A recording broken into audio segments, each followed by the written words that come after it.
Welcome to day 24 of 25 Christmas movie reviews. We're almost done. And since today is the night before Christmas, we're looking at the nightmare before Christmas. Now everybody knows how good this movie is, but a question that everybody asks time and time again around both Christmas and Halloween is the film a Halloween movie or a Christmas movie? Now you might think because I'm reviewing it as a part of 25 Christmas movie reviews, I think it's a Christmas movie. Wrong! There is no debate. The Nightmare Before Christmas is a Christmas movie and a Halloween movie. Isn't it obvious, guys?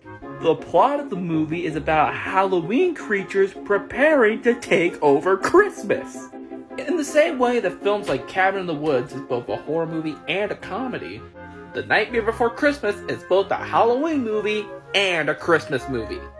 In honor of the holiday season, here's every Christmas movie / Christmas special that I own, Part 2. It's a Wonderful Life, Krampus, The Legend of Frosty the Snowman, Miracle on 34th Street, The Muppet Christmas Carol, National Lampoon's Christmas Vacation, The Nightmare Before Christmas, The Polar Express, Rudolph the Red-Nosed Reindeer, I Thought It Sucked, Bite Me, Santa Claus is Coming to Town, The Santa Claus, Santa Claus 2, Santa Claus 3, The Escape Clause, Scrooged in Steelbook, and Shrek the Halls. Happy holidays, everyone! Replace the last word in a movie title with the word penis. Willy Wonka and the Chocolate Penis, Curse of the Black Penis, Yellow Penis, The Great Muppet Penis, Lady and the Penis, The Last Penis, Charlotte's Penis, Young Penis, It's a Mad, Mad, Mad, Mad Penis, Bill and Ted's Excellent Penis, The Greatest Penis, The Little Penis. Dracula has got to be one of the greatest horror movies ever made. Most of that has to do thanks to the amazing performance of Bela Lugosi as Dracula. I don't think he ever blinked during this movie, and that devilish stare is so creepy. And, oh my god. He made the iconic look and sound of Dracula, and it's just so good. You want to kiss him for it. But that's not to say that Lugosi is the only good thing about this movie. No, far from it. The film has a very chilling atmosphere, and the lack of music definitely helps with the mood. Also, I freaking love Renfield. He's batshit insane, and I love it. But overall, Dracula is one of the greatest horror movies of all time, and if you haven't seen it yet, what are you doing with your life, bro? Here's a fun game. Let's try and make a horror movie for Christian conservatives. Ooh, premarital sex. LGBT. Ooh. Science. Whoa. A non-white version of Jesus. Whoa. Questioning face. You think it'd work? These are some of the worst movies I've ever seen. First up, we have Jojo Rabbit. The movie ends with Hitler getting kicked in the nads instead of getting blown up, and the film's not about a rabbit. 0 out of 5. We have Pan's Labyrinth. Subtitles and also this face scare me, but mostly subtitles. Next is The Wizard of Oz. Lions don't stand up on 2 legs, and scarecrows can't talk. 0 out of 80. Up next is Toy Story. This movie made me think that my toys can talk, but they can't. I hate it. Same thing for Who Framed Roger Rabbit. Made me think that cartoons are real, but they're not. 5 out of 887. And finally, The Shining is the worst horror movie I've ever seen. But I will admit, it is pretty faithful to the book though. Movies I hate. Here are some movies I love. This is unironically the greatest movie ever made. Ha ha ha! April Fools! Frankenstein is one of the greatest horror movies ever made.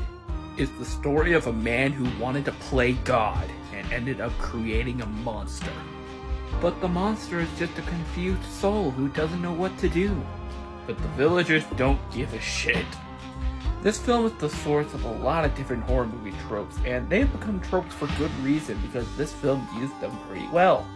The cinematography is gorgeous, and the black and white gives the film an extra creepy spice. And of course, Boris Karloff is amazing as the monster.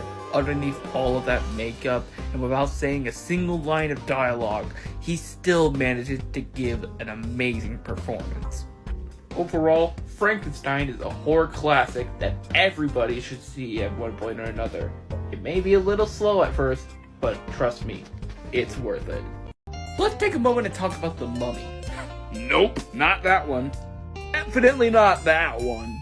I'm talking the OG Mummy from 1932. Like many horror movies at the time, The Mummy is creepy, disturbing, and has an amazing actor as the main villain.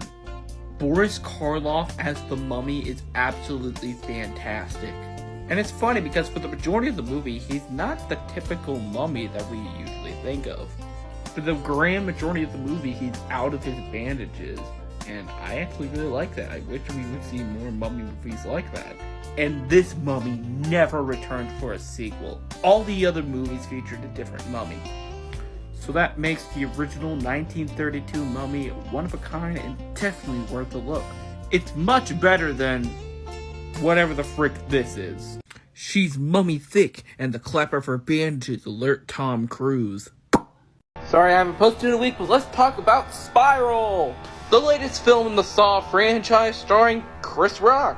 Rock is surprisingly really good in this movie. Since he's mostly known for comedy, I was really hesitant at first seeing him in this role, but after watching the movie, I was really surprised, and yeah, he's one of the best aspects of the film. And Samuel L. Jackson, as always, is great, saying what's possibly the best line in the entire film. Oh, you want to play a game, motherfucker? But it is still a Saw movie, and the traps are really creative looking, and the kills and the gore look fucking fantastic. And the great thing about this film is that it's newcomer friendly, so even if you haven't seen a single Saw movie, you can still come into this movie and enjoy it.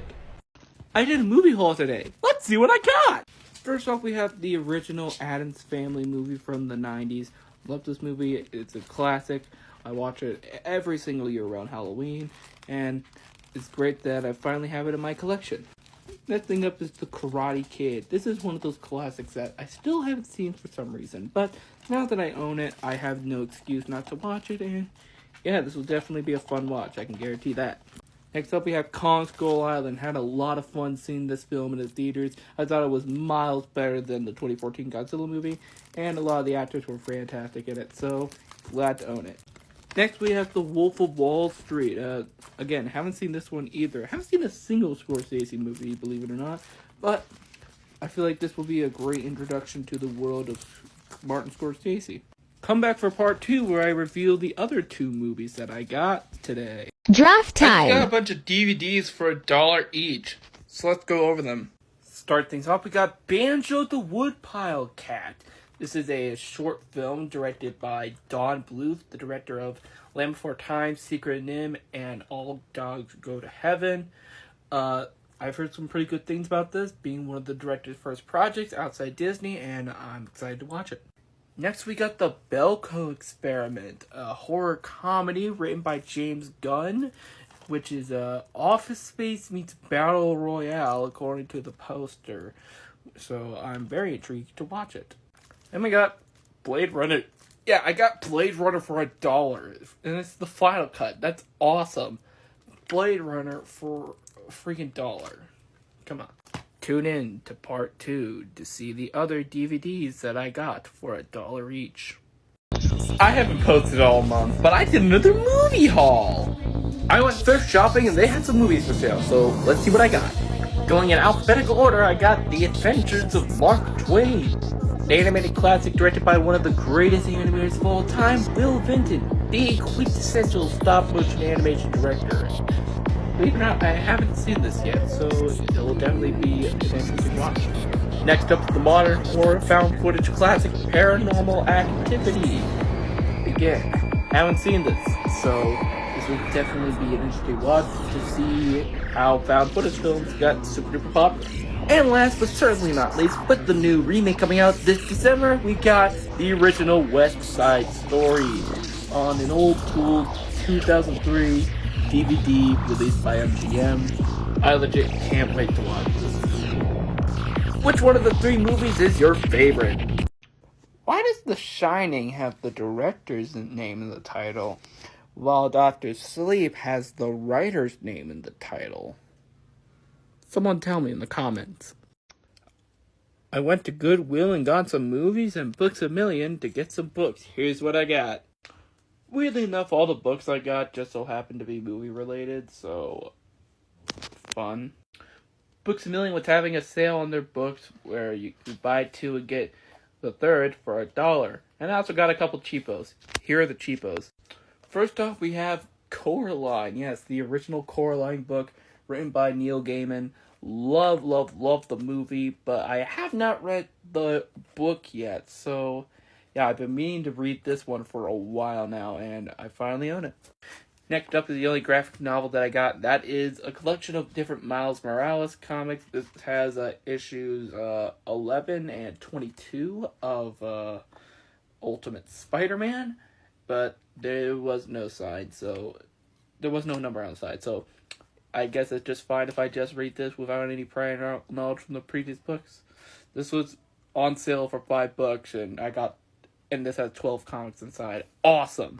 Next are the buy two, get one free books. Next are More Scary Stories to Tell in the Dark and Scary Stories 3. Yeah, I love these books. These books are creepy and disturbing, but I don't own the sequels. I own the first book, but not the sequels. And speaking of owning the first book, but not the sequel, it's A Series of Unfortunate Events, The Reptile Room. My relationship with this franchise is 100% backwards. Like, I saw the Netflix show, then I saw the movie, and now I'm finally getting around to reading the books. And the first book was actually pretty good, so I'm very excited to get to the second one. Those were the books, and here's the movies. All these movies were $1.49, and first up we got Crazy Rich Asians, the film that put Aquafina on the map. Very excited to check this one out, since I didn't see it when it was in theaters. Next up, adding to the Edgar Wright collection is Hot Fuzz, the second film in the Cornetto trilogy. I own Shaun of the Dead and Scott Pilgrim. Now I own this. All I need to get is The World's End and Baby Driver. Working my way up to watch Last Night at Soho. And finally, I got the original trilogy of X-Men movies, X-Men X2 and X-Men The Last Stand. A lot of people don't speak too kindly of the third one, but it's been a while since I've seen these movies.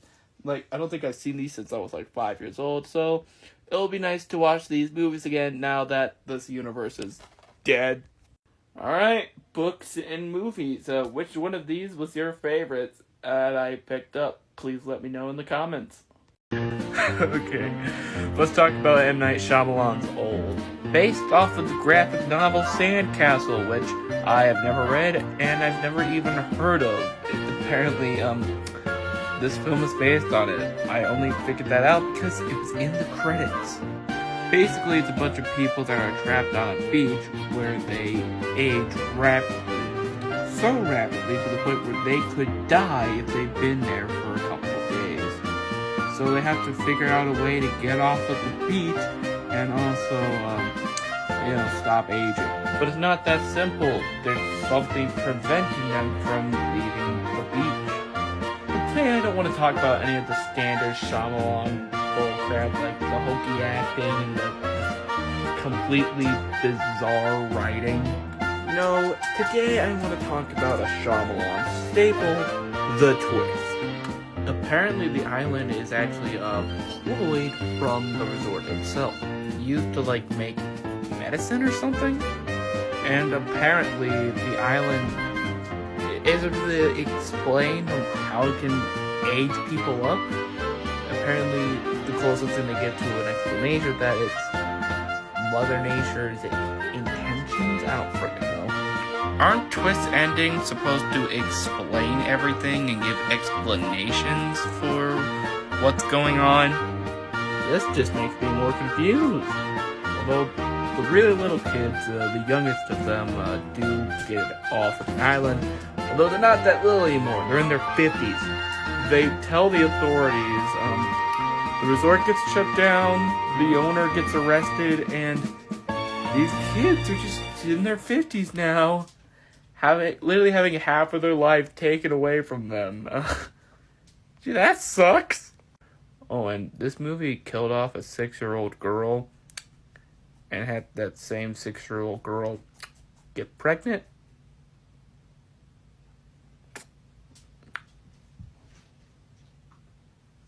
At the end of the day, Old is definitely an M. Night Shyamalan film, I'll tell you that.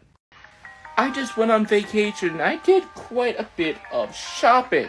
So here is all the crap that I got. Let's go through them all. I got 2 stickers for my laptop, one of which is this People Sucks one with an alien on it, and the other this amazing Rocky Horror Picture Show one, which I already put on there. I also got 6 pins, 2 of which actually came together and were actually part of Disney's mystery pin set, where you get 1 pin which is in the front of the box and the other which is a mystery. And I also really love this Freddy Krueger finger knives gloves one. It cost me $13, but it was well worth it. I got an Avatar The Last Airbender poster and I can't wait to unroll this. I got a SpongeBob hat, because of course I did. 2 pairs of Garfield underwear, because I thought they were funny.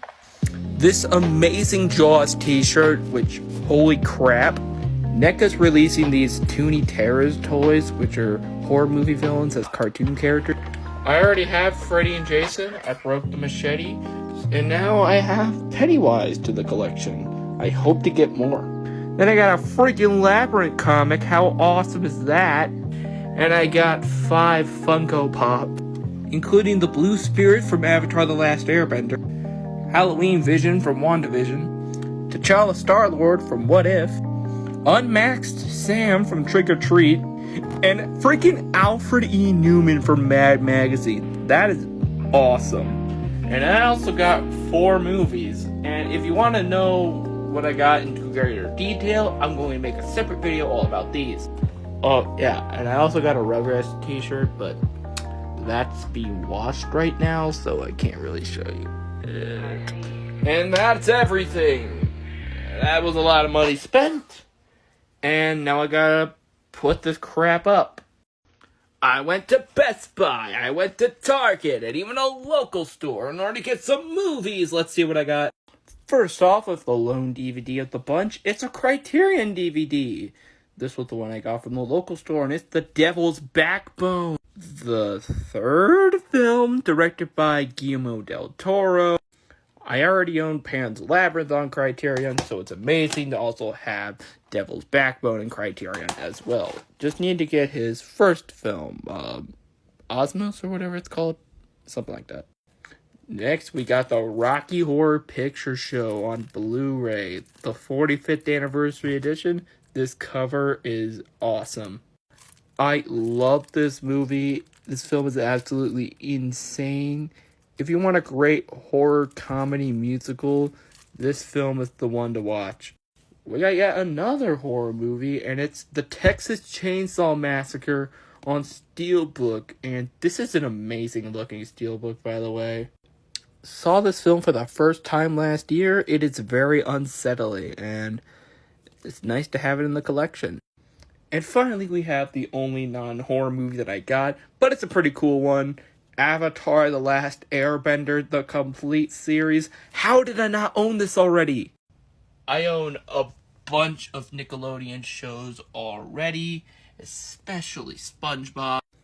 So the fact that I didn't have Avatar yet was just laughable, but I got it at Target for $35, and yeah, I'm happy. And that's everything. Which one's your favorite? It's Friday the 13th. So today we're talking about Friday the 13th, the original. So Friday the 13th has become one of the greatest and most popular horror franchises ever. But that doesn't change the fact that the original movie friggin' sucks. Most of the film is just really slow and really boring. There are a few good things though. The soundtrack is actually pretty badass. The actress who plays Pamela Voorhees is actually really good. This scene alone is just awesome. And of course, the kills are top tier. But overall, Friday the 13th is just boring. Yes, it has its place in horror history, but most of the stuff that we really like from the franchise doesn't come into play until other films. Hell, Jason Voorhees isn't even the killer. And with the exception of the gore, everything in this film was done better in Halloween 2 years prior, so just stick to that and the sequels. I've seen some people try to do this, so I'm going to use the grin effect on my DVDs. Oh god.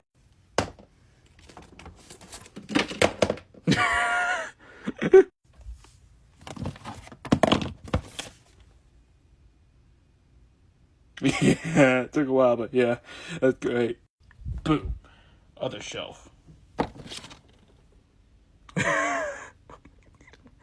Oh, is everyone else? Oh, she's got one. She got one too. So does Russell Crowe. And Hugh Jackman. Oh my god, oh my god, oh my god, oh my god. Yes!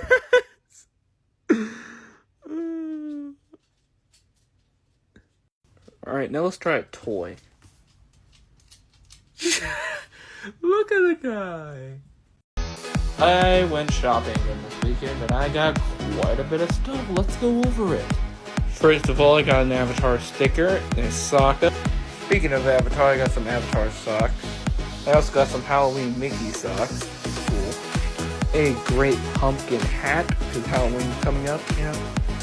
An amazing looking Ghostbusters t-shirt just in time for the new movie coming out in 2 months.